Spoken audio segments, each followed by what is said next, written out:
This week on SibRiv. Hey, yeah, I'm Dave. I'm the oldest, and I think probably the best sibling. It's like she used to say to me all the time, you know, one day I'm going to be gone and you're only going to have each other. And I'm sure you both have heard that from her, had heard that from her as well. So That was just before David left me at Hearts of Park by myself when I was like 4 years old.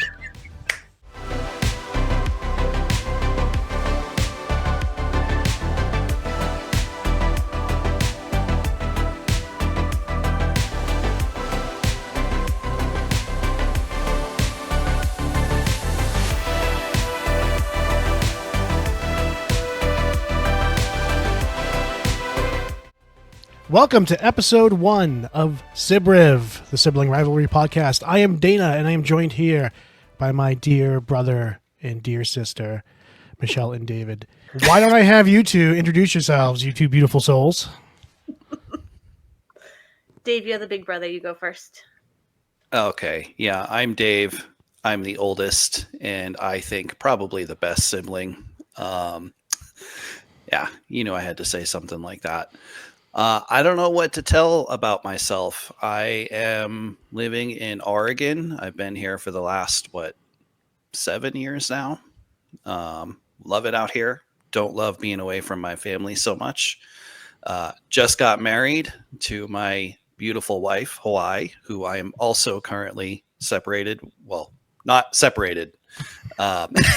We are geographically separated. She is in Vietnam. I'm here in the U.S. We're working on getting her over here. So yeah, that's me. And I am a therapist by trade. I'm Michelle. I am married. I've been married for what feels like forever. To Mike, he's the best man you'll ever meet. We have a beautiful dog, Cannoli, we treat him like a child. I work in home care. I work in human resources. I love it. Most people are like, why do you like that job? But I actually really like it. I get to talk to a lot of people. I learn a lot of things. Yeah, that's me. Love to play games, love to binge watch. I'm a pretty simple person. And I am Dana. I am the middle child. I am married to my beautiful wife, Caitlin. We have 3 beautiful boys, all now teenagers. And career-wise, I am a local politician. I am known on YouTube as the tax godfather. I was one of the first people to cover the IRS on YouTube for any length of time. Been doing that for about 14 years. I also have a history in food service and working on cars and motorcycles, and spend a lot of my free time doing gig work as well. So I think between the 3 of us, we have a lot of different experiences and different viewpoints on different things, which kind of is going to lead to the next thing we'll talk about here is why we're doing this podcast in the first place. So I figured we'd each chip in our 2 cents on why we think this podcast was a good idea for us to do, and maybe where we see it going. I'm just excited to talk to you guys every week. I think it's going to be really great. I think, like you said, we have a lot of different viewpoints. We have a lot of different perspectives. We're all really different in a lot of ways, but we respect each other, which is like what I love about us. So yeah, hopefully it's successful and people like listening to us, and we'll see. I'm excited. Yeah, I am just doing this because it gives me a chance to hang out with my brother and sister. Since we're 3,000 miles away, that's 4,800 kilometers for my peeps over in Vietnam. This is really the only way I can connect with you guys on a basis. So I don't really care if it takes off or not. I'm just here just to kind of shoot the breeze with my bro and sis. Awesome. Yeah, I think all 3 of us are in agreement that this is an excellent opportunity for us to spend at least an hour with each other every week, even if it's virtually.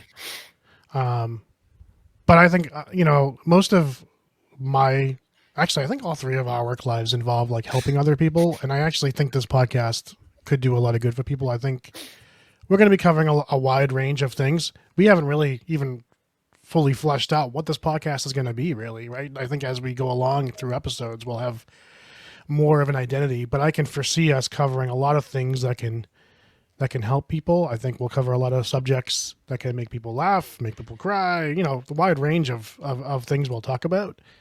And Also, the other reason I think this is important is, like Dave said, even if it doesn't take off, like that is what it is. I mean, we are kind of already internationally famous. I mean, our Facebook page does have 1,100 people that follow it now. So,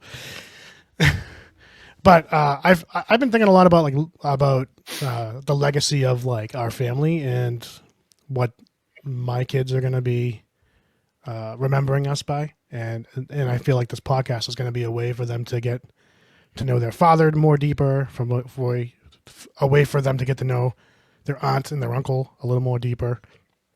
So really for the kids, I'm thinking about, I love that. Our kids viewing it as well as something that they can hold on to for the future.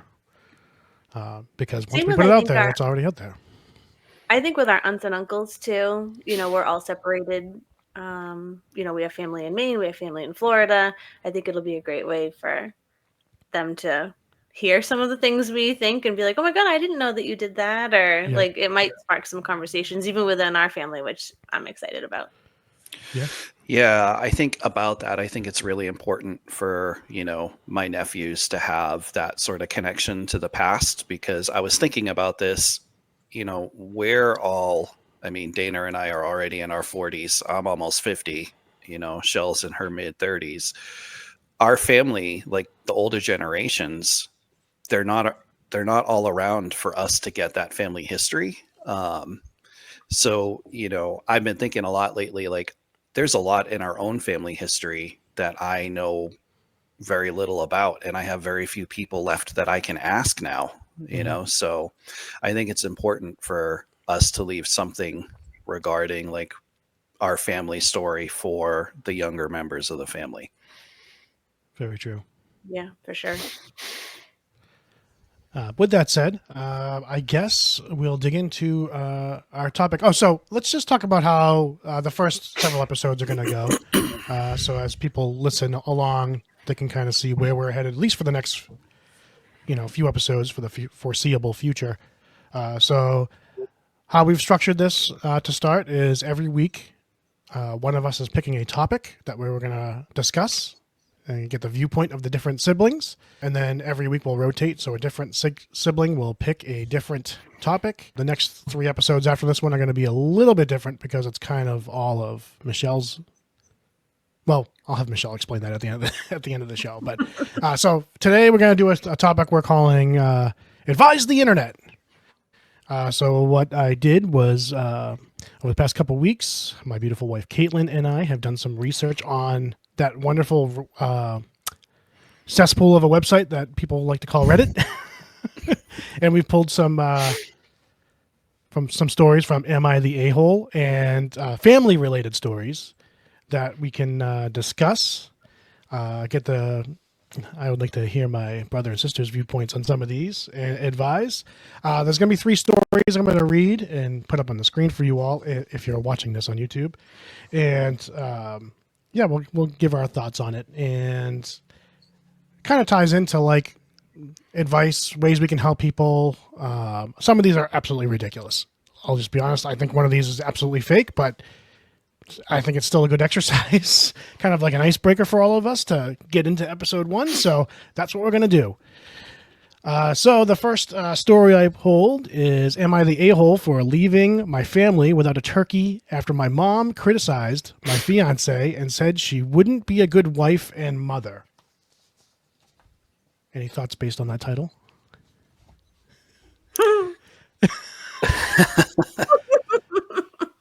Anybody? I have thoughts. I mean, dig in. Yeah. After. Yeah. Let's get into it. All right. So this came from a 29-year-old male. A few weeks ago, I got engaged to my fiancée, Julia. I love her very much, and I'm 100% sure she's the one I want to marry. I've always been close to my mom, but sadly, Julia has never been her cup of tea. Julia is very career-oriented and cannot cook or decorate to save her life. My mom, on the other hand, prides herself on being a great cook and having the house perfect. In the past, she's expressed concern that Julia and I are too different and she won't be a dedicated wife and mother. I've always thought these criticisms were unfair and continued to pursue the relationship. We went to my family's house for Thanksgiving this year, and usually My mom prepares everything herself. Strangely, when Julia called and asked if there was anything we could bring, she asked Julia if we could do the turkey. As I mentioned, Julia has very little cooking experience, and my mom worried about ruining the meal. It told my mom she was worried about ruining the meal, sorry. My mom told her she should just try it, and she'd have to learn how to cook at some point. Julia was stressed about making the turkey, and also has been extraordinarily busy with work. Instead of cooking, we decided to pick up the turkey from Whole Foods. Julia was excited that she could contribute and also didn't have to stress over ruining the meal. When we got to the house, my mom asked Julia how she prepared the turkey. Julia sheepishly said that she purchased it from Whole Foods. My mom was furious. She said she trusted Julia to make the turkey and that she prides herself on serving a home-cooked meal to her guests. And Julia apologized and said she wanted to make sure the family had something enjoyable, that the turkey we bought would be better than anything she could have tried cooking. My mom spent the next hour pouring and whispering to her sisters. I'm not sure what that sentence means. Pouting. Pouting. Oh, maybe they typo. Yeah, pouting. That sounds more like it. Thanks, Dave. So I guess he should have said pouting. I pulled her aside and asked if everything was okay. My mom said she asked Julia to make the turkey, and she couldn't even be bothered to try. She said this showed a lack of respect, and also an unwillingness to grow up. My mom proceeded to tell me that she doesn't think Julia is the one for me, and is worried about her ability to care for herself and our children. I was fuming. I told my mom Julia is amazing, and her lack of cooking skills is not an issue to me in the slightest. I said that if my mom couldn't respect my fiancé, I didn't want to spend the rest of the holiday with them. My mom said my fiancé is the one who doesn't know how to respect others, and I'm delusional if I can't see it. I ended up taking the turkey and telling Julia we were leaving. We drove across town and enjoyed a wonderful night with her family. Julia and I are both devastated, but I've assured her that this is my mom's issue and not hers. About a half hour ago, I got a call from my sister. She said we ruined Thanksgiving by leaving and also taking the turkey. I said I didn't realize they wanted the turkey since Mom was so critical. My sister insisted it was us misunderstanding and that cooking means a lot to our mom because it's how she expresses love. She interpreted the lack of effort as Julia not making an effort to bond and assimilate with the family. My sister is asking me to apologize, but I feel that we are the ones who are owed an apology. I'll also note that my mom has never once asked me to make the turkey, and it seems like a double standard that she suddenly expects Julia to do it. It also seems like she's trying to turn my wife into someone that she's not. So am I the a-hole? Is this the fake one? This is the one I think is fake. It sounds a little extreme. But I mean, also... It seems So- like if you pictured that in like a sitcom, someone was like, that's it, I'm out of here. And you pick up the turkey and leave. I mean, what is that? But I do have thoughts on this in case this is a real story. Yeah. I do too. For as much as I believed it was fake, and for as much as Caitlin believed it was fake, we spent a long time debating the story and what we thought about it. So I'm curious to hear your thoughts. I mean, Go ahead, I'd like Shelley. to kick this one off. So I am not the best cook. I can cook. I can follow a recipe. I don't love to cook. So if my mother-in-law asked me today, hey, you need to bring turkey to things, well, maybe not today, but you guys know what I'm saying. You need to bring turkey. I'd be like, yeah, no, because it'll be inedible. I've never cooked a turkey, but I have a close relationship with my mother-in-law. I would say, hey, can I come over on Thanksgiving morning and we can do it together? Like, teach me how to do it. I can help you. It'll be a good bonding experience. That's what I would have suggested, because if this girl is not a cook, how is she going to cook a turkey? I mean, really. That's where I'm going to start. I have a lot of thoughts about this one. Okay. All right. I think there are a-holes all around in this story. The writer, assuming he's real, definitely is the a-hole, but not for the reason he thinks. The only person in this entire story that doesn't come off as an a-hole is Julia, actually.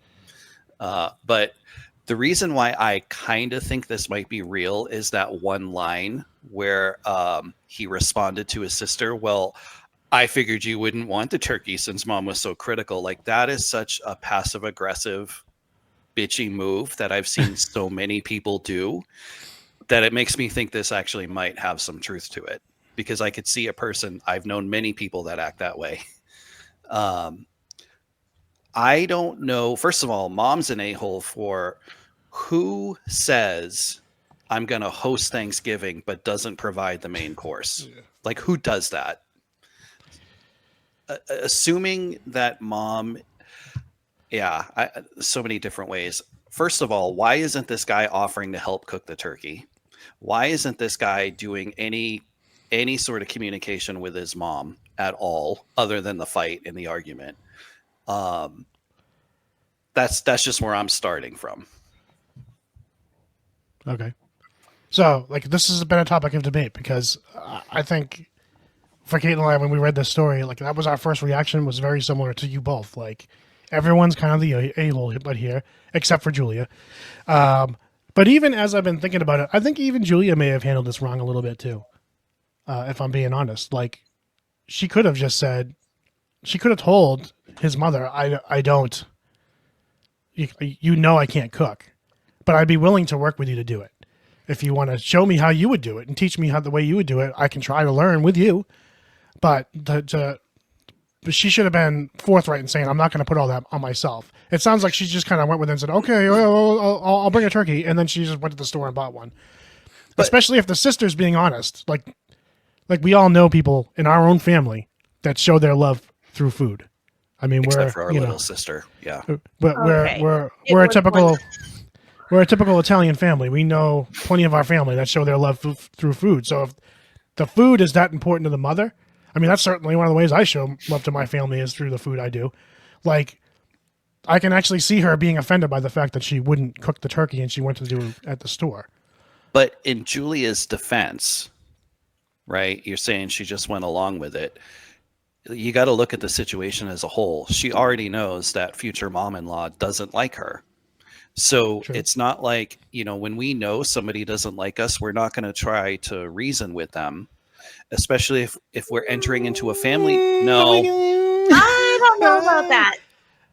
As a people, hear me out. Listen to me. This is coming from someone that spent 18 years, the first 18 years of his life, basically trying to make someone like him that didn't. And how'd that work out for you? It doesn't mean that you don't try. You're saying people don't try. Like I didn't for okay. It wasn't quite 18 years, but it was however long. Okay. I'm sure this is a subject we'll get into at some point. So fine. Let me amend what I said. I believe Julia should not even bother trying to have that conversation. I think she made the best decision she could have made, which is, I have a future mother-in-law that doesn't like me. I'm extending an olive branch by trying to build a connection by saying, hey, is there anything we can bring to Thanksgiving? She unloads, bring the turkey. I don't want to screw this up and make her dislike me more. So I'm just going to go to a place where I know the turkey will be, I have a reasonable shot of it coming out well, and I'll bring that. I think given the circumstances, she did the right thing. Yeah, I don't think she did the wrong thing. I think that this guy, this fiance, should have stepped in and said, Mom, are you sure? Like, she doesn't like to cook. Really, this mother is setting her up to fail. Exactly. That was the whole thing was setting her up to fail. Yeah, and it's she's trying to change her into something that she's not. She's not. This person doesn't seem to be the one that's going to be like the 50s housewife that takes care of her husband and the kids and does all the cooking and the cleaning. It's just, that's not, I don't think that's who this woman is, and that's fine. And I think this mother needs to realize that. But I do think that the fiance should have stepped in and said, like, we cannot bring the turkey. Like, we can bring stuffing. We can bring another side. The main event. We're kind of like trashing him for like not doing something sooner. But when a push came to shove, he did choose the fiance over everyone, and he did stuck up for her in the end. But my only thing about that is, like, sometimes for the people you love, you do things you go out of your comfort zone. You know, because you're doing it for someone you love. And so there are plenty of things that in like my own marriage that I'll do for Caitlin or my mother-in-law that I'm not always comfortable with because it's not something I would do for anybody else. So sometimes, yeah, she's not the cooking type, but sometimes you do try something just because you love that person. You want to show them that you love them. That's kind of like where I was like, where my thoughts came from. So I also think, you know, thinking back to grade school, when you read something, you got to look at your context clues, right? So that line, I've always been close to my mom, but Julia has never been her cup of tea. So basically what I'm reading from that is this guy's a mama's boy and mom does not like who he has chosen to marry. So he needs to make a decision to really stand with his wife. I mean, that's the side he should be taking, I think. And just the way he phrases his story tells me that this marriage is in trouble before it's even begun. Because if he can't stand up to his mom respectfully, like if he can't have that conversation with her without it becoming a conflict, like an argument, without him punishing everybody at Thanksgiving by taking the turkey and going somewhere else, like that to me is just, that tells me somebody is very, very emotionally immature. And I don't think that bodes well for a marriage. I realize I'm reading into a lot here, but that's just my take on it. It's what you do by nature. Right? It is what I do. Yeah. Yeah. And I think some people would read. Go ahead, David. No, go ahead, Dana. I was going to say, I think some people would read this story and think like, oh, like Dave said, like she doesn't like the woman he chose. She's probably not going to like any woman he chose. And I think a lot of people would think that because he's a mama's boy. That said, not every mother's like that. I mean, we had a mother that was very keen on telling us whether people we chose to be with at the time, she felt they were right for us or not. And there were times when she thought they were, and there were times when, so there wasn't anyone that was never good enough for us. There was times when people that were plenty good for us with her. I mean, I can think of one for sure that I was like head over heels for. She goes, yeah, and mom said, she's not the one for you, you know? And, you know, I didn't want to believe it at the time until the person broke my heart, and that was, you know, but sometimes moms just know. I don't know if that's the case here, but I can imagine people thinking, well, then no one's ever going to be good enough for his mother. And I don't know if that's necessarily true either, but Julia could have, the only thing I see wrong with what Julia did was she could have extended the olive branch to the mom and said, can you teach me? That would have been a way to try to bridge that. And then for the mom shut her down, and then you could jump to, all right, let's go to Whole Foods. Yeah. You know, I think there wasn't much effort put in Julia's part to even though she was being like we all kind of agree she was being set up to fail. There was a little bit of extra effort she could have done to prevent some of this from happening. If it's true, if it's even a real story. What did the cesspool that is Reddit, what did they think? Okay. What was the general consensus? So several people responded. I picked some of the top responses. My in-laws started to complain to my husband shortly after we were married about things I didn't do or didn't do the way they wanted me to. He told them not to make him choose between his wife and them because they wouldn't be happy with the choice he made. OP needs to tell his mother the same thing.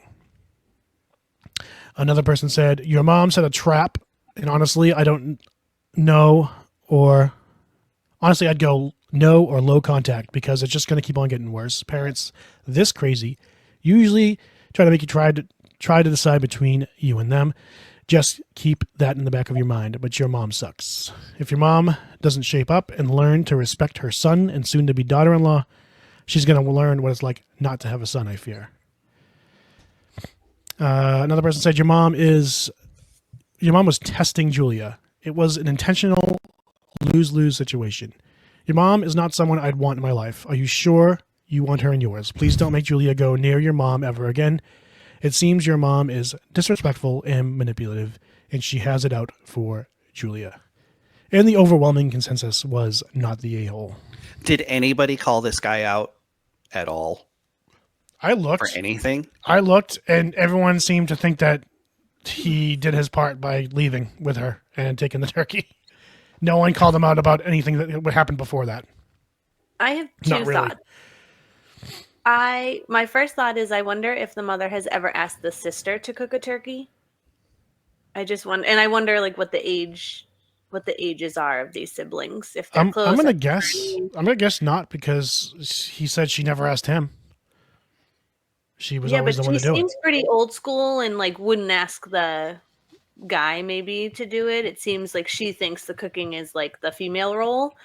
My other thought is I can't believe that this person is saying, are you sure you want your mom in your life? This is one story of this guy's entire life. Yeah. Can we like take a breath, internet? Welcome to Reddit. That's the society we live in now.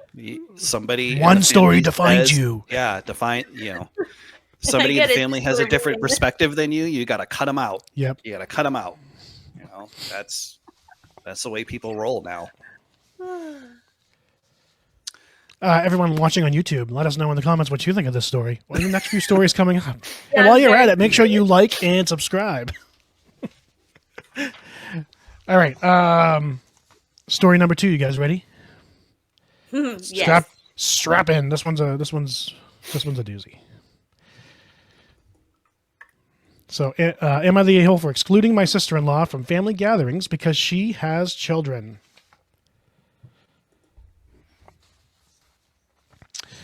It's a complicated situation. My husband is one of 4 children. The oldest child, Alice, is a stay-at-home mom to 5 children. The second son is a child-free gay man.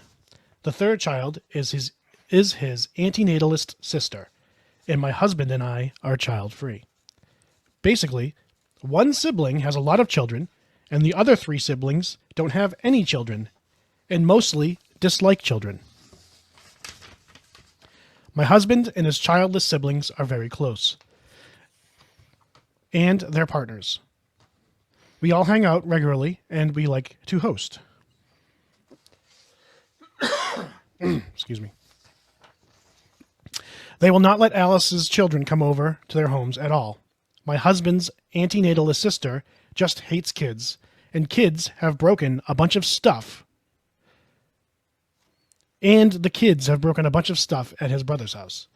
I don't want the kids over our house because if they come over, the other 2 siblings will make up an excuse to leave.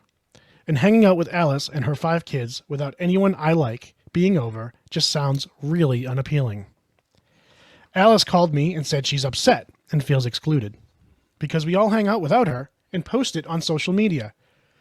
She said she's feeling depressed and isolated, and she only ever interacts with her children. It's hard for me to be sympathetic because she chooses this life for herself. Her family is by no means pressured. Her family by no means pressured her into marrying young. They actually tried to talk her out of it. My father-in-law offered to pay for her college if she went. I've said she's welcome to come over the next thing I host if she leaves the kids at home with her husband. She said her husband can't watch them alone, and she shouldn't have to leave them behind anyways.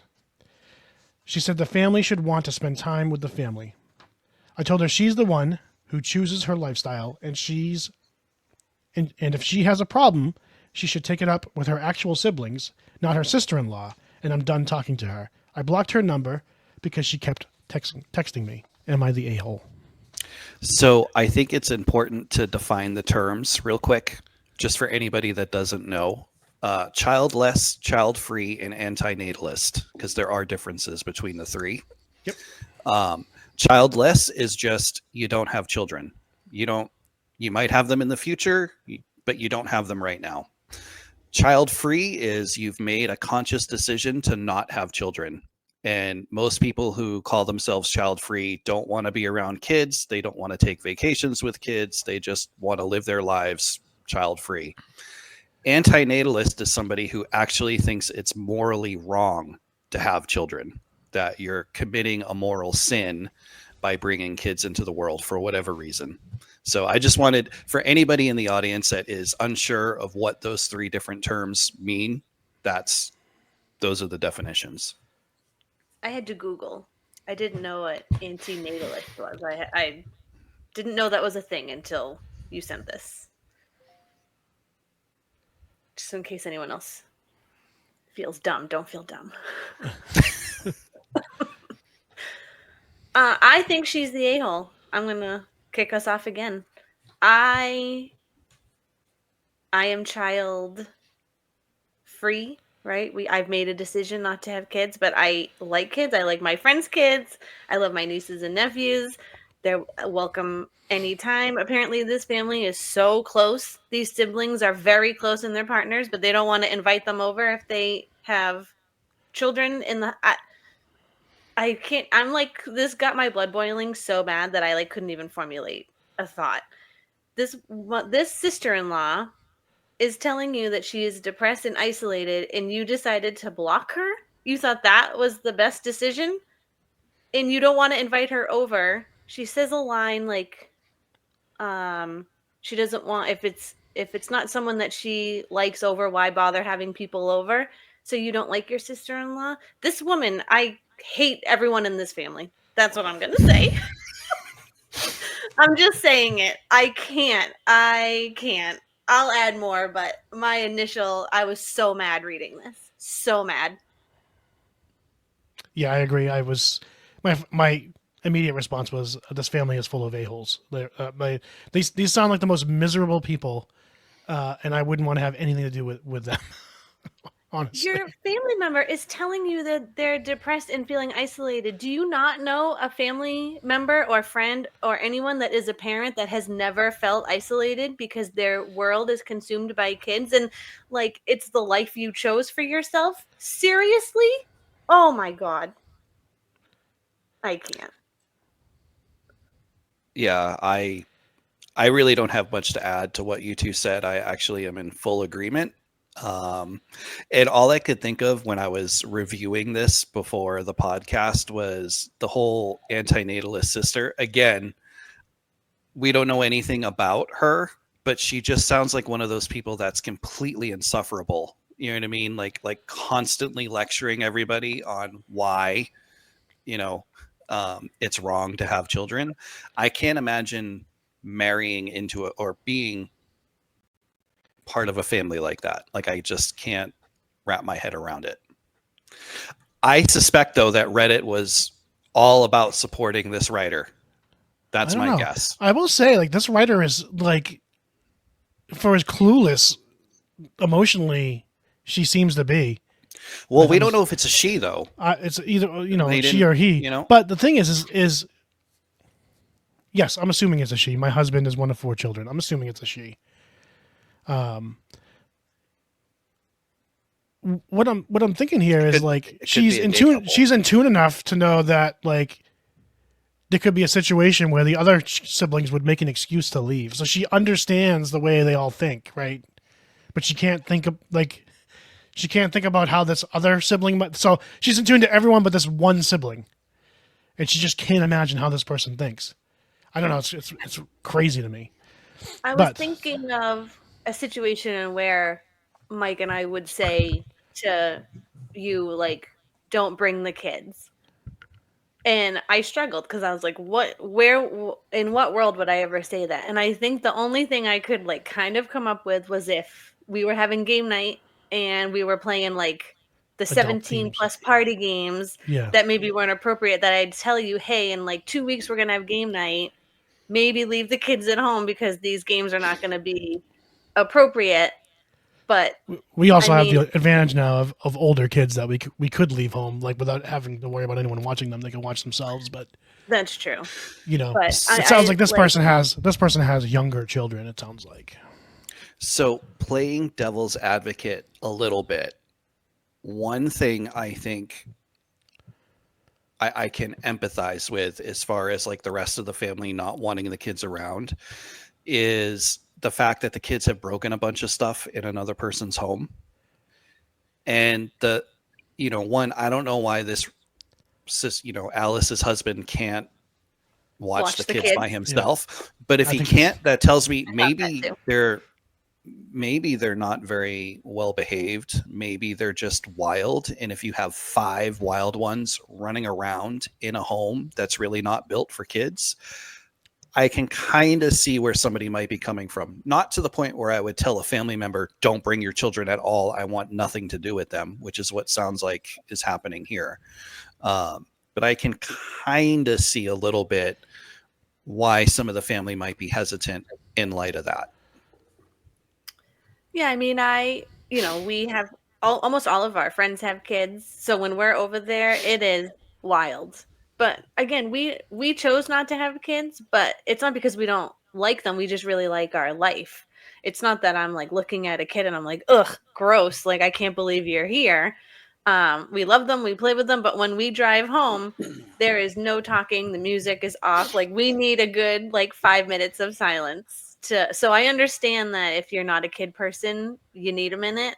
But I mean, you're cut. I can't believe this person would tell their nieces and nephews, no, you can't come to our house. Sorry. I just can't. You figure out a way to deal with either you close doors. We did it. The boys were rambunctious at times, right, Dana? Yep. You make it work. You tell them what they can play with, what they can't, and if they do something they shouldn't, then me and Mike would step in and say, "We told you not to touch that. Put it back." Yep. I don't know. This one got me going. Yeah. Some of the responses from the wonderful Reddit users. I can't help but wonder what kind of zoo OP's husband must have grown up in that 3/4 of them have such an aversion to children and one is having kids on an annual basis. Something is really off. I'm wondering if Alice had to be the caretaker to her siblings and that's why they don't think of her as a peer. Another person said, what a shitty effing family. Pretty much sums it up. That was my favorite. Yeah. Another person said, does the family ever have gatherings where children are welcome? I get having childless hangouts, that's fine, but does anybody ever plan anything like a barbecue where kids can come? Never mind, I got my answer reading your comments. It's pretty shitty that you all have pretty much shunned Alice and her children. You are all the stereotype child-free people are trying to get away from. Your husband and his siblings hate kids so much that they dumped their sister. They have no desire to have any relationship with their nieces or nephews ever. You are the a-hole. Yeah, that one was crazy. So, you guys have anything else on that one? No. Okay. No. All right, last one. Am I the a-hole for telling my son that he doesn't need to build a relationship with his siblings? All right. My wife and I have 4 kids, 2 daughters and 2 sons. They're all close in age. We both wanted a large family. My wife believed it would be great for our kids to have siblings so they didn't grow up alone and they could go to school with people they knew. And pretty much so they had family for support. Our kids aren't all that close to each other. My daughters are very close, but only my youngest daughter is close to my oldest son.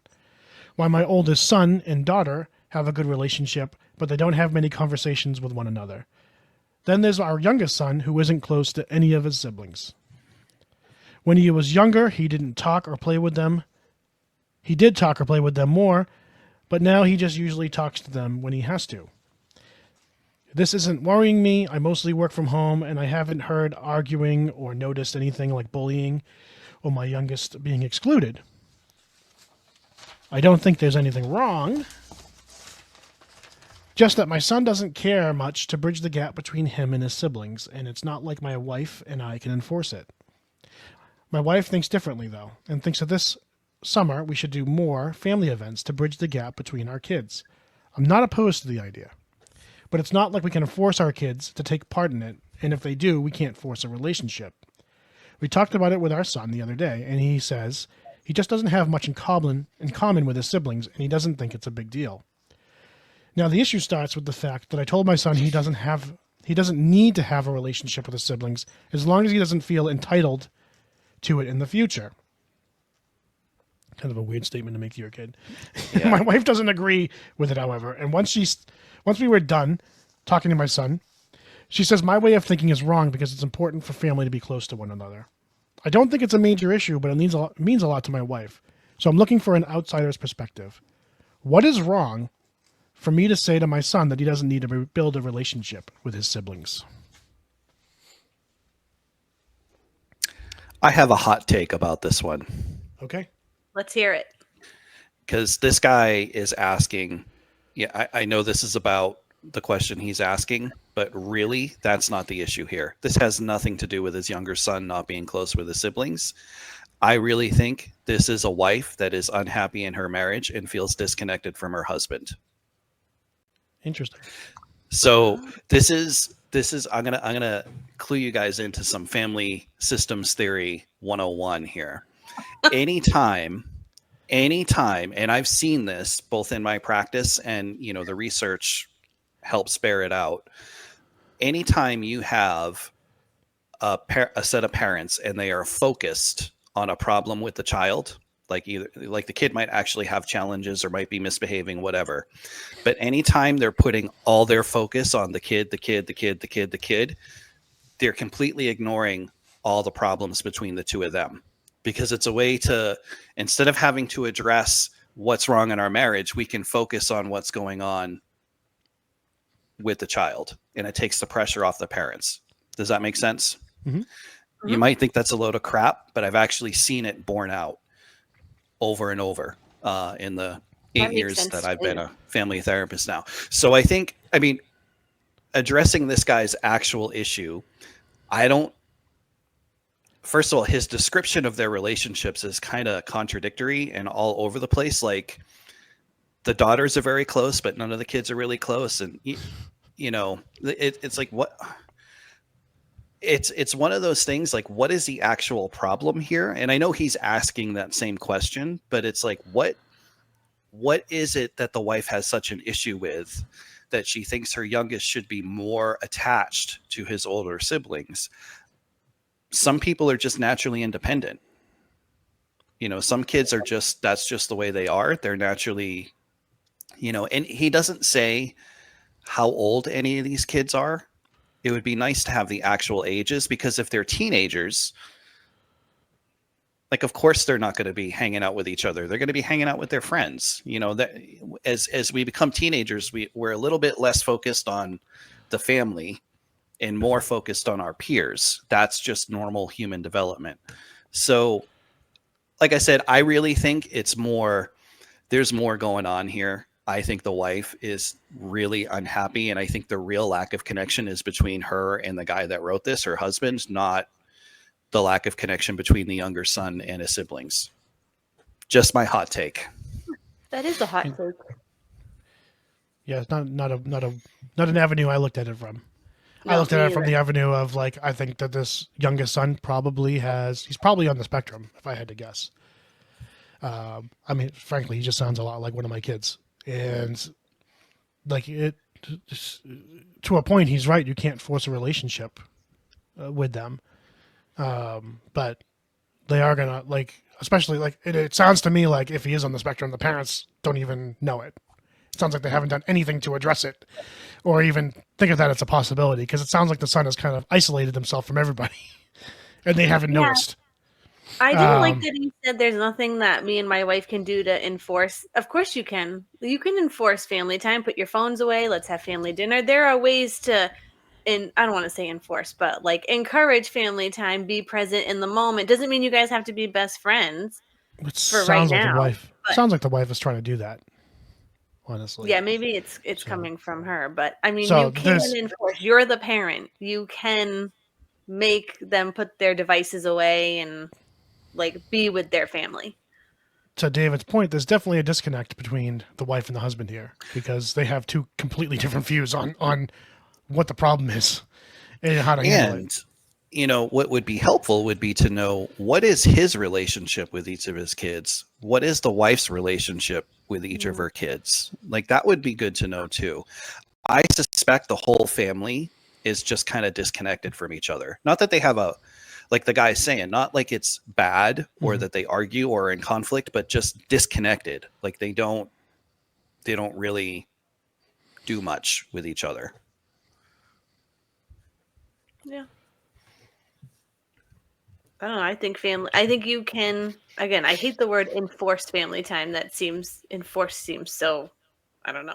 But the fact that the guy's But using that word tells you a lot about how he looks at this. that's true.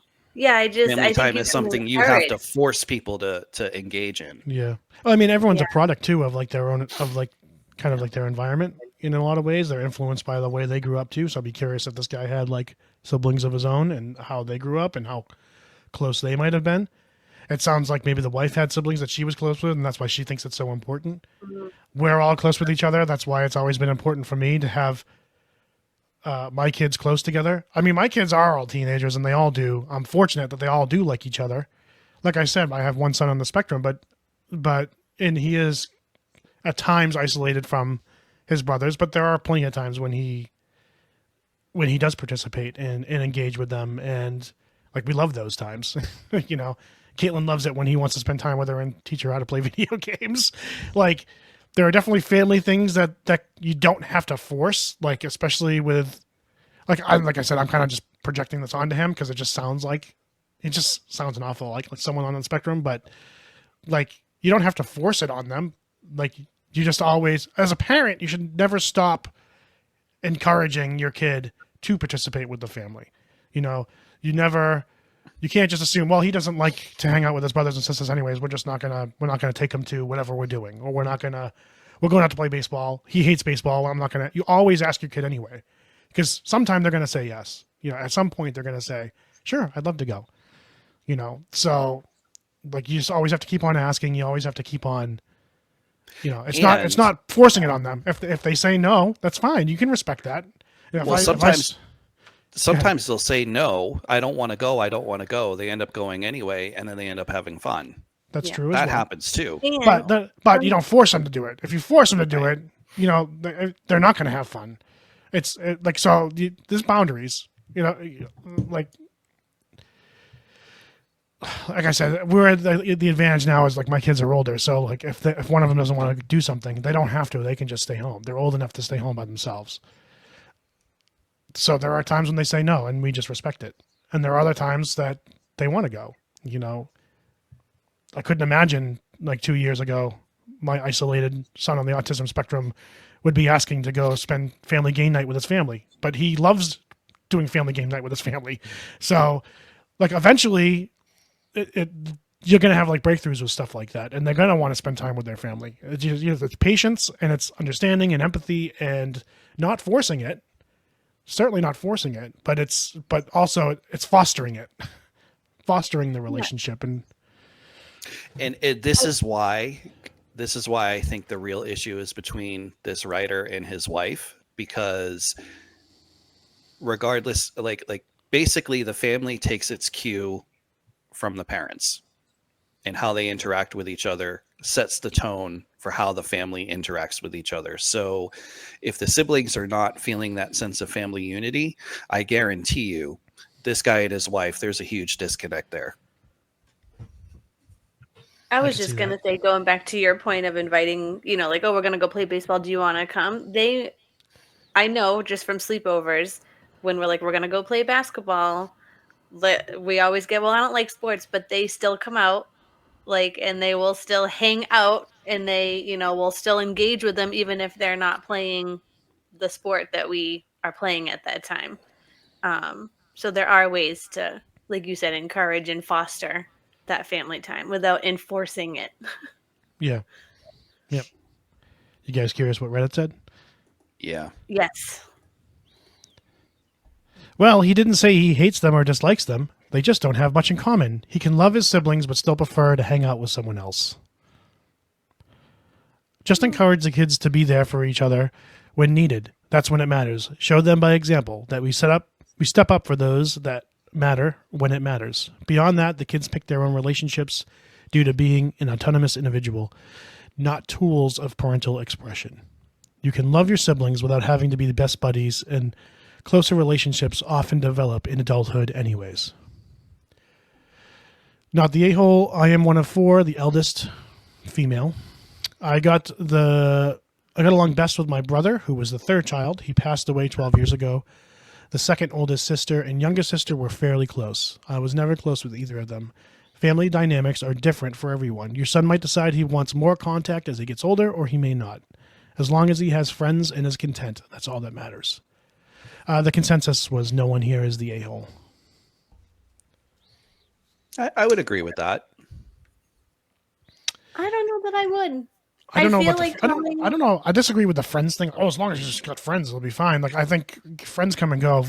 You know the old cliche: blood is thicker than water. You know, your family's ultimately going to be the one that's there in the end.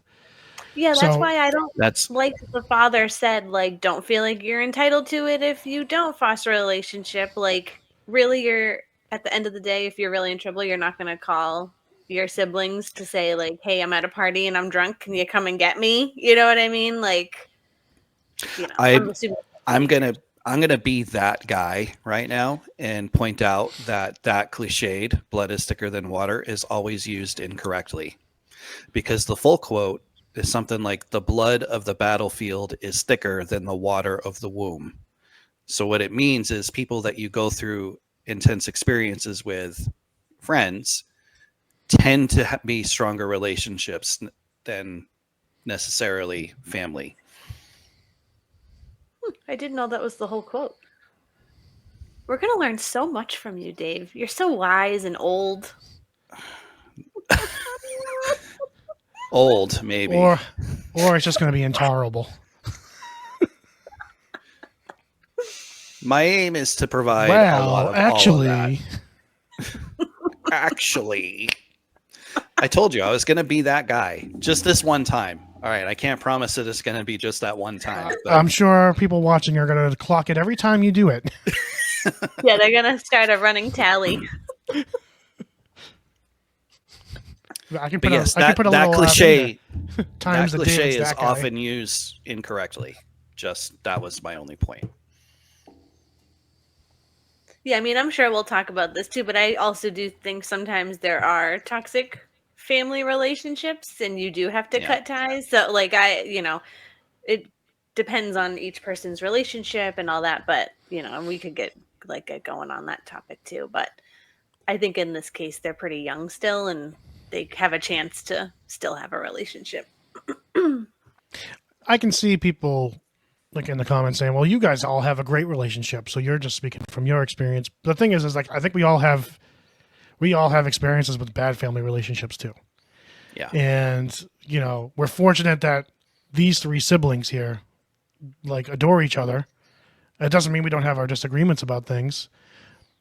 There's been family members that we've had clashes with. There's been family members that we've had. I mean, just the three of us have a lot of trauma that we've dealt with, which I think another reason about this podcast, I think, is going to help people. There's things that we've worked through in our own, each of our own separate ways and different ways that we can help people with.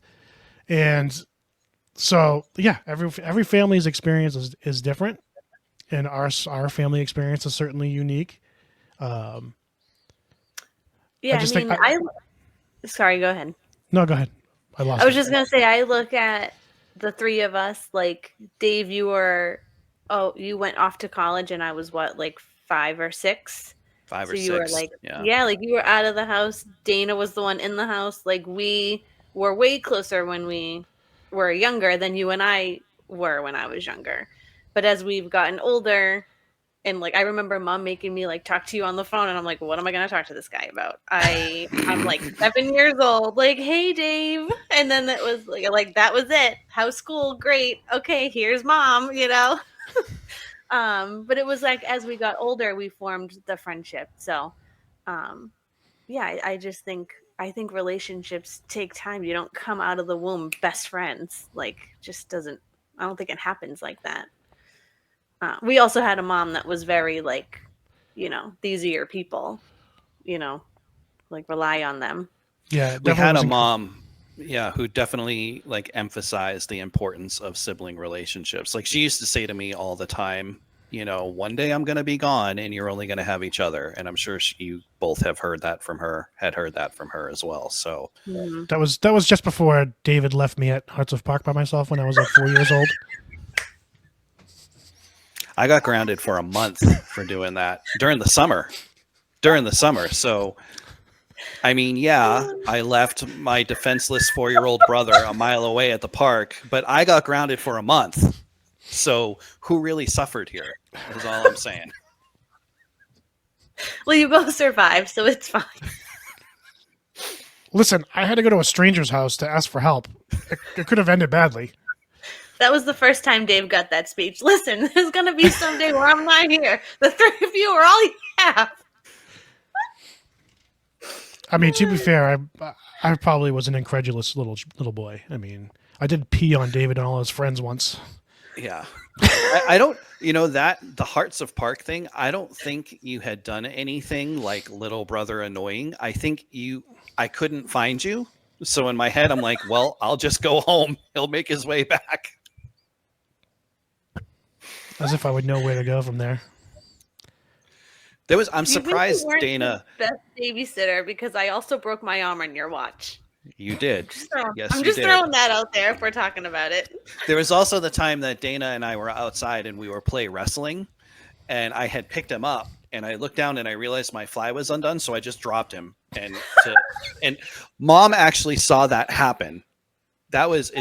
She was pissed. I mean, so maybe I wasn't the best big brother growing up, but It's amazing we all get along so well. Seriously. There was one day I bit Dana. I'll never forget, you were wearing the Celtics green jacket. I bit you in the arm. You ran upstairs to tell Mom. You were like, she bit me. And I was like, no, I didn't. And you were like, there's bite marks right here. And I was like, those aren't mine. You did that yourself. I mean, seriously, how do we all like each other? It's unreal. Yeah. Oh, the best. Yeah, Michelle spent her entire childhood trying to get me in trouble. You missed a lot when you were away at college and in the Air Force. I'm sure I did. Self-proclaimed, but I've gotten over that for the most part, I think. But who stuck up for her when the little piece of crap threw the rock at your face? That's Or right. the other neighborhood kid tried to make you eat grass. Yeah, made me. I did eat the grass. Well, It was bad. I'll never forget brushing my teeth and spitting it out and seeing all the green. Oh, there are just some core memories there. Well, are we going to wrap this up? Memories. yeah, sure. Michelle, why don't you tell us what's on the docket for episode 2 of SibRiv? Yeah, so next week, so what's going to happen over the next 3 weeks, we're going to each watch each other's favorite movies. And then we're going to discuss and talk about why it's our favorite and things we're just going to talk about it. So first up is my favorite movie. Am I telling the favorite movie now? Sure, if you want the audience to do a little research before the next podcast. Yeah. So my favorite movie is Remember the Titans. So we're going to be watching that this week and then discussing next week. So if you haven't seen it, watch it. You can comment when we post it. And if you haven't watched it, you need to. It's so good. I've never seen it. This will be. I actually had to. It's not on Netflix, so I had to order it off of Amazon. It should be arriving like Wednesday or Thursday. So. Oh wow, yeah, I have it still on DVD. And even if you have watched it before, just rewatch it. I mean, it's based on a true story, but I just love it. I love it so much. Dana has a clue to his favorite movie right on his screen. Yeah, I do. Oh, yes, I do. Yes, you do. I do. Oh, yep. This is what I was talking to my brother and sister about earlier, about choosing their backgrounds. And you'll figure out as you podcast and stream. Actually, you fill your background with things that are important to you. Yes. Yeah. Yeah. Actually, if you look closely at my screen, there is, even though it's not related to the movie, it is reminiscent of the movie's promo poster. That in the corner there. Interesting. But Little tidbits for everybody. Yeah, well, Easter. All right, guys. Well, it was fantastic talking to you, and we thank everyone for joining us this week. So come back next Monday for episode 2 of SibRiv. Yes. Have a great Thank week, you, guys. everybody. Bye. Love you guys. I I love you too. love you too.